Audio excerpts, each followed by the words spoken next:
안녕하세요. 52살 학교 급식실에서 일을 한 아줌마입니다. 아들 하나, 딸 하나 두고 있고요. 재작년에 대장암 3기 판정을 받은 대장암 환자입니다. 2년마다 꾸준히 건강검진을 받았었는데 건강검진할 때는 발견되지 않았던 대장암이 재작년에 발견이 되었어요. 이상하리만큼 허리가 아팠는데 워낙 제가 하는 일이 오랫동안 서서 하는 일이라 그런가 보다 했어요. 그리고 복통이 심했고 밥을 먹으면 항상 독부팩만으로 고생을 해서 밥도 많이 먹지 못했습니다.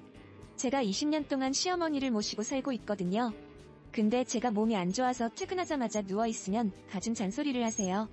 노인네도 이렇게 팔팔한데 한창 젊은 애가 뭐 그렇게 비실대면서 누워있네 하시죠. 시어머니는 제가 아파서 누워있는 꼴을 못 보세요. 제가 아프면 못 잡아먹어서 더 안달이셨고 저한테 더 짜증을 내셨어요. 진짜 못돼 먹은 성격인 거죠. 그리고 본인이 아프면 죽겠다고 수발들라고 하시는 분이셨시요. 한 번은 제가 배랑 허리가 너무 아파 시어머니가 쓰는 안마기를 쓰려고 하니 난리를 치며 내 아들이 다 쓰라고 사다가 준 걸 왜 네가 쓰냐고 하셨어요. 저한 시어머니 이런 사람입니다. 시어머니 모시게 된 것도 시아버님이 돌아가시자마자 나는 무조건 큰아들이랑 같이 산다고 대구에서 혼자 올라오셨거든요. 그 당시엔 저도 나이가 어렸을 이렇게 하는 게 맞는 건지 알았어요. 근데 이렇게 산 제가 바보등신이었죠. 아프고 나니까 더 뼈저리게 알게 되었어요. 시어머니 성격이 워낙 고집불통이고 무대여서 저한테 시집살이 시키는데 일가견이 있으셨죠. 암튼 저는 배 아픈 게 가라앉질 않아서 내과를 찾아갔어요. 그리곤 대장 내시경을 하게 되었는데 대장에 2cm가 넘는 용종이 발견되었다며 대학병원에 가서 다시 검사를 해보라고 하는 겁니다. 대학병원 가서 다시 검사를 받았는데 대장암 3기라는 판정을 받았어요. 그 얘기를 듣는데 머리가 멍해지면서 의사선생님의 말이 하나도 안 들리더라고요. 수술 날짜까지 잡고 집에 돌아오는 길에 하염없이 눈물이 났어요. 그렇게 집에 가니 시어머니는 또 절 보자마자 뭘 이렇게 꿈을 대면서 늦게 왔냐고 소리를 지르셨죠. 저는 대꾸할 힘도 없어서 그냥 방에 들어갔습니다. 그리고 남편이 집에 오니 남편한테 며느리가 밥도 안 차려주고 저러익 있다며 갖은 표독을 퍼졌어요. 그리고 남편이 저한테 검사 결과를 물어봐서 대장암이라고 했습니다. 그러니 온 가족이 충격을 받았고 저희 딸은 울고불고 난리가 났어요. 근데 시어머니 혼자 저한테 요즘 암이 별개냐? 뭘 그런 게 가지고 호들갑을 떠냐? 노인네 앞에 두고 죽느니 사느니 하고 있어. 빨리 밥이나 차려라. 서방이 퇴근하고 왔는데 밥도 안 차리고 뭐하고 있었냐 하셨네요. 시어머니 원래 저런 성격인 줄은 알고 있었지만 암 판정 받은 사람한테 할 소리인가요? 저도 그런 시어머니한테 애들 아빠가 암 걸렸어도 이런 식으로 말하실 거냐고 했어요. 어머님은 피도 눈물도 없으세요? 아무리 며느리지만 어떻게 말을 그런 식으로 하시냐고 소리를 질렀죠. 그러니 내가 틀린 말 했어. 아무리 암에 걸렸어도 네가 할 일은 해야지. 그 암이 오늘 생긴 것도 아니고 어제도 있었을 거고 엊그저께도 있었을 텐데 암 걸렸다는 소리 듣자마자 네 할 도리도 안 하면 되겠냐? 라고 하는데 저는 그런 시어머니한테 시장하면 어머님이 직접 차려서 드세요. 학원 문 닫고 방에 들어와 있었어요. 그러니 끝까지 저 들으라는 식으로 내가 더 암 걸리라고 물 받아놓고 빌기랬냐? 뭐랬냐? 암 걸린 게 뭐 대수라고 유세를 떨어? 하셨어요. 수술 받기 전까지 시어머니랑 단 둘이 집에서 있었는데 아주 사람 피를 말리더라고요. 친정이라도 있었으면 친정애가 있었을 텐데 친정엄마는 돌아가시고 친정아버지도 요양병원에 계셔서 마음 둘 곳조차 없었습니다. 수술하러 가기 전까지 시어머니랑 대판 싸우고 수술을 하러 갔네요. 시어머니는 저한테 어떻게 밥솥에 밥이 하나도 없냐며 저를 향해 밥솥을 집어던지면서 나는 뭐 먹으라고 도대체 언제까지 아픈 걸로 유세 부릴게 라고 하셨어요. 저도 그 밥솥 그대로 다시 바닥에 던지며 미친 사람처럼 소리를 질렀습니다. 어머님은 손이 없으세요? 발이 없으세요? 암 걸린 며느리한테 꼭 이렇게까지 하셔야지 속이 시원하세요? 제가 이날 이때까지 언제 어머님 식사 안 차려드렸어요? 이렇게 아픈 사람한테 밥 차리라고 하고 싶냐며 난리를 쳤어요. 그러니 시어머니 그날 저녁 저희 남편한테 네 마누라가 나한테 밥솥 던졌다고 네 마누라 암 걸리더 머리 위까지 암 걸리거 아니냐고 악담을 퍼부으더라고요. 남편놈도 저한테 아무리 아파도 그렇지 엄마한테 너무한 거 아니냐고 하는데 당신이다 당신 엄마나 둘 다 똑같다고 했네요. 그렇게 수술 받기 전까지 천 컨디션이 안 좋은 상태로 수술을 했습니다. 대장암 수술은 특히 더 힘이 드는 게 장을 계속 비워내야 해서 그만큼 기운이 쫙쫙 빠지더라고요. 저는 배에 4개의 구멍과 7곳의 개복을 하였고 수술은 잘 끝이 났다고 해도 배 근육을 전혀 사용할 수 없어 혼자서 할 수 있는 게 하나도 없었습니다. 8박 9일 동안 입원을 해 있었는데 시어머니는 얼굴 한번 콧배기도 안 비추셨어요. 뭐 어쩌 역시 바라지도 않았지만요. 그리고 저는 퇴원과 함께 충격적인 말을 듣고 이혼을 결심하게 되었습니다. 시어머니는 그렇다고 치지만 26년 동안 같이 산 남편놈이 진짜 이런 쓰레기인 줄은 몰랐어요. 남들 앞에서는 아주 애처가인 척하던 놈이 알고 보니 지 엄마랑 똑같더라고요. 시어머니랑 남편놈이 둘이서 새벽에 속닥거리는 소리를 듣게 되었는데 시어머니가 남편한테 저 수술비로 얼마 들어갔냐? 하는 겁니다. 그러니 남편이 수술비만 몇백 들어갔고 병실 비용으로 150만 들어가서 돈 꽤 많이 썼어 엄마라면서 뭐 중고차 한 대 값은 그냥 날라갔지? 생각지도 못한 돈을 쓰려니까 아까워 죽겠더라고 라고 하는데 그 말 끝에 시어머니도 그 돈이면 1000만 원짜리 안마의자를 그냥 사겠다. 아휴 안마의자도 못 사고 하는데 거기까지는 들을만 했어요.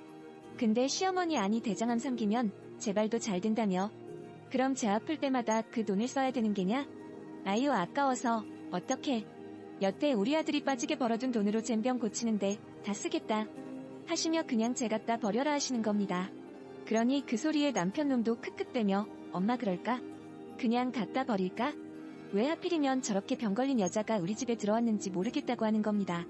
저는 그 소리 듣자마자 방문을 헉 하고 열었고 이들이 사람이냐고 소리를 질렀어요. 그러니 시어머니랑 남편놈은 둘이 누워있다가 화들짝 놀라면서 일어났고 남편놈은 얼굴까지 새빨져선 다 당신 안 잤냐고 하는데 그래 내가 이 집에서 20년 넘게 살면서 인간 같지도 않은 니들이랑 한 집에서 부대 산 세월이 아깝다. 날 갖다 버린다고? 야 네가 날 갖다 버리기 전에 내가 너를 버린다. 이혼해. 사람이 아프니까 그 추잡스런 본색이 다 드러나는구나. 하며 그 밤에 짐 싸서 나간다고 했어요. 그러니 남편놈은 제 뒤에 서서 그냥 엄마 비위 맞춰주느라 그런 거라는데 저는 그런 남편놈하고 시어머니한테 노년에 네 엄마 모시고 둘이 쪽방에서 인롭게 살아봐. 하며 내일 당장 이혼 서류 보낼 테니까 재산분할이나 제대로 하라고 했어요. 네가 재산분할해준 걸로 내 맘대로 병원 다니고 치료받고 하고 싶은 거 다 할 거라고 했어요. 그러니 시어머니는 끝까지 그래 나가라 나가. 너같이 병들고 쓸모도 없는 며느리는 이제 나도 필요 없어. 그리고 내가 뭐 틀린 말 했냐? 다 맞는 말만 했지. 더한테 돈 들어가는 거 아깝지 안 아깝냐? 우리 아들이 벌어가지고 온 돈으로 괜히 치료비까지 내줘야 되는데? 하는데 시어머니한테 저는 일 안 했어요. 제가 번 돈으로 이 집 살 때도 보태고 애 아빠 차 바꿀 때도 제 돈 보태서 바꾼 거예요. 이혼하면서 내가 보탠 이 돈들 싹 다 받아가지고 올 거예요. 아주 그러는 어머님은 저한테 뭘 해줬는데요. 가난한 집에 시집와서 이날이 때까지 돈 벌어다 주고 남편 뒷바라지 해주고 이렇게까지 먹고 살게 해줬더니 이제 와서 버린다고요? 어머님도 그렇게 살지 마세요. 언젠간 아이 들고 병들어서 똑같이 자식들한테 버림받아요. 하며 집 사들고 친정오빠네 집으로 갔어요. 저희 친정오빠가 한 성격하는데 남편 가만히 안 두겠다고 난리가 나셨죠. 저는 당분간 오빠네 집에서 신세를 지고 살기로 했어요. 아들이랑 딸은 다들 대학 근처에서 자취를 하기에 갈 수도 없는 상황이었죠. 전 항암 치료 받으면서 이혼도 같이 하기로 마음을 먹었습니다. 대장암이 관리를 잘 못하면 2년 안에 재발이 된다고 하는데 저런 인간들하고 같이 살면서 스트레스 받는 것보다 마음 편하게 혼자 살면서 건강 챙기는 게 100번 1000번 나은 거였죠. 그러다 보름 정도 지났을까요? 시어머니한테 전화 왔어요. 그리고 나는 말이 얘 너는 도대체 언제까지 거기에서 살고 있을 거냐? 내가 나이 먹어서 50 넘은 아들 데리고 살아야겠냐? 내가 빨래 돌리는 것도 몰라서 지금 빨래가 넘쳐나고 있어라고 하는데 기가 막히는 소리를 하고 계셨죠? 저는 그런 시어머니한테 아니 사람이 어쩜 그렇게 뻔뻔하시냐고 했어요. 저 당신 아들이랑 이혼 준비하고 있는 거 모르세요? 어딜 지금 빨래하라고 전화를 하고 있으세요? 어머님도 이제 제 어머님 아니니까 이 일로 전화하지 마세요. 제가 분명히 집 나올 때 그랬죠? 둘이서 같이 늙으면서 살라고 기억 안 나세요? 얼굴에 철판을 깔아도 유분수지 이렇게 깔 수가 있으세요? 했어요. 그러니 내가 저번에 한 말들이 기분이 나빴다면 사과하면 미안하다. 됐냐? 그러니까 빨리 집에 와서 이것 좀 해결해. 라고 하시는데 전화 그냥 끊어버렸습니다. 사람이 나이 먹으면 바뀐다는 말. 그게 다 거짓말이에요. 절대 안 바뀌더라고요. 남편은 끝까지 이혼 안 한다고 한 게 결국 소송 걸었습니다. 변호사분 얘기 들어보니 시어머니가 시집살이한 부분은 어디 정도 귀책 사유가 인정이 된다고 하셨고 재산분할도 기여도가 있어서 반반까지 받을 수 있다고 하셨어요. 저희 아이들이 증인으로 할머니가 못되게 한 거 다 얘기했고요. 소송이 진행이 되니 그제서야 시어머니 절 찾아오셔서 울면서 며느라 나이 먹고 이렇게까지 이혼해야 되겠냐?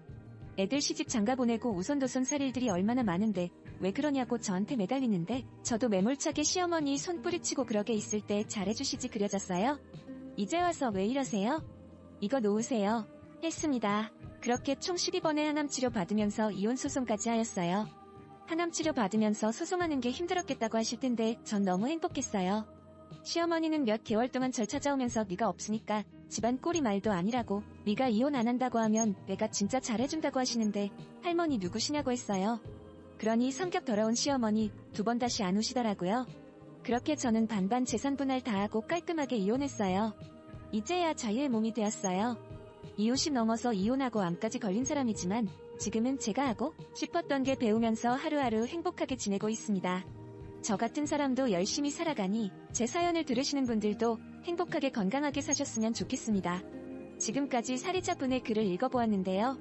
어떻게 아픈 사리자님께 그런 말을 할 수가 있는지 듣기만 해도 화가 났습니다. 한평생을 바쳐 가족에게 희생하신 사리자님, 그동안 고생 정말 많으셨고요.